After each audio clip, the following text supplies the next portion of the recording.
Welcome to Zen and the Art of Movies. And instead of a movie, let's look at a book.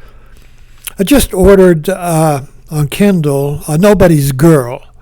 This is the expose or the memoirs of Guthrie, this woman who was one of Epstein's girls. And she exposes the whole rotten edifice of Epstein's island. Now, this is, when you look at a movie, the art of a movie takes two minds, two ways of seeing the movie. First of all, you see the movie as a movie. Okay, Avatar, it's about the movie. And then after you watch the movie, you say, okay, that was a great movie. What's next? Oh, I wonder if the sequel will be any good. Probably not. So we see the movie as a movie, but we don't see the movie as my life, as my world, you see. So those two are separate. So when I look at Nobody's Girl, the Epstein files, which is a raging controversy, and it's like the locked box. Remember back in the days of Al Gore and the locked box, when it was accused the Republicans of having a locked box, they put the truth in a locked box. Well, the Epstein Girl files is a locked box. We don't want to open that. It's Pandora's box, you see. You don't want to let that demon out. It's like Pandora's box. You don't want to open that. Don't open it. What's in there? Well, in Nobody's Girl, if you look at Nobody's Girl, not as a book, not as a political controversy, the Epstein files, who's Epstein and who's in it and all that, but look at it metaphorically.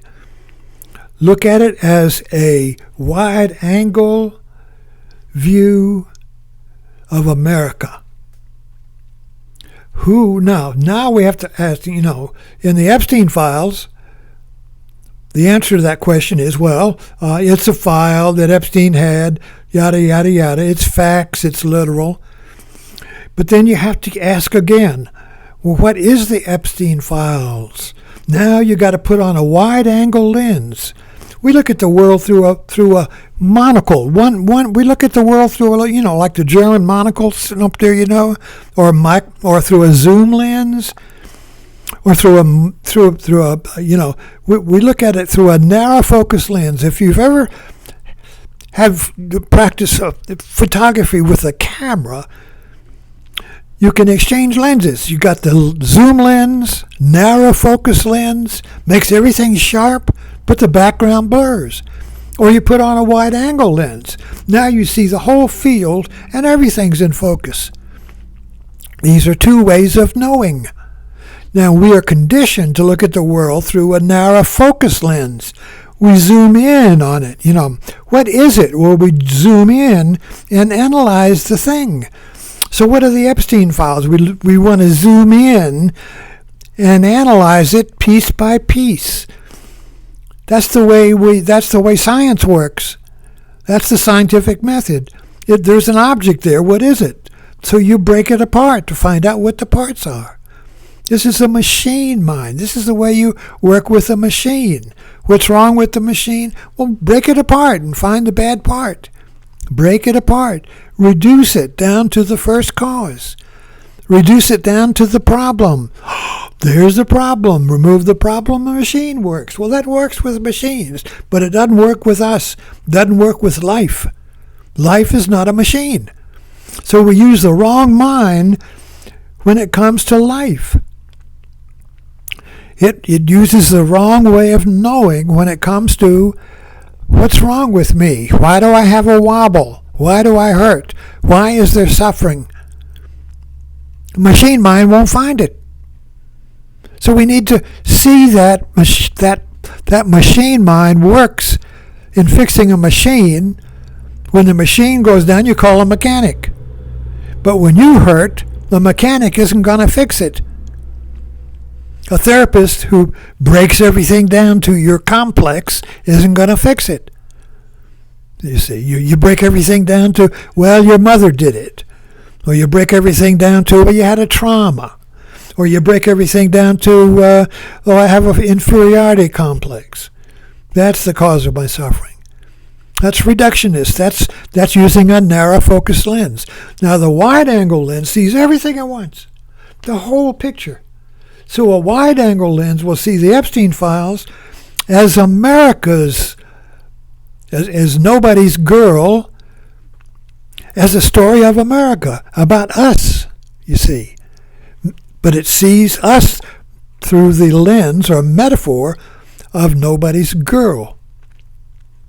Now, I posted a picture, a friend of mine, Pat Bernick, took a picture of some young women watching the White House being torn down through the fence. This is a huge symbolic demonstration of truth. We are watching the sacred White House being torn down. The Epstein files is about America being torn down. It's about abuse.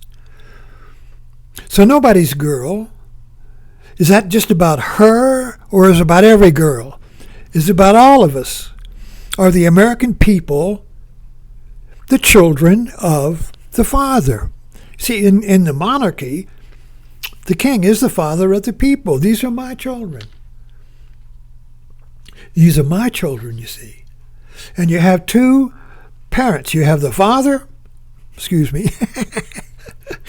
have the father who chooses the favorite child. And he says, you have to measure up to get my love. That's okay. That's important. But the mother's love is unconditional. She loves all her children, bad ones and good ones. She loves all her people.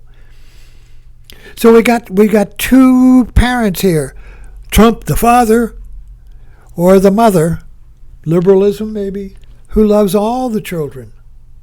Allow all the children to come in. No, just the good ones come in. Get those bad seeds out. Now, this is abuse. So we live under a Trump who is an abusive father. And he's punishing America by destroying the safety net that protects them, by destroying their White House, by sending thugs into the cities. He is abusing the girls of America, the children, and telling them it's good for you. This is what the abusive father does. He abuses the child and tells the child, it's good for you, I love you. This is the parent who beats you while telling you, this is good for you, I love you. I beat you because I love you. But the child says, it doesn't feel like love. It feels like abuse. Oh no, don't trust your feelings. This is really my love for you. So the abuser creates a disconnect between what you feel and what you are told by the parent. So Trump, as the abusing parent, is telling America what he's doing. It's good for you. It's good to shrink the government. It's good to get rid of those nasty immigrants. All I'm doing is good for you. I love you. You'll be better off. Your better days are here tomorrow. Just bear with the pain. Just bear with the abuse, you see. You see that? So Trump is an abusive father or man who is now president, the father of America, and he is abusing us while telling us he loves us. It's good for you. And we're caught in a disconnect. Well, he's telling me he loves us. He's the president. But it doesn't feel that way.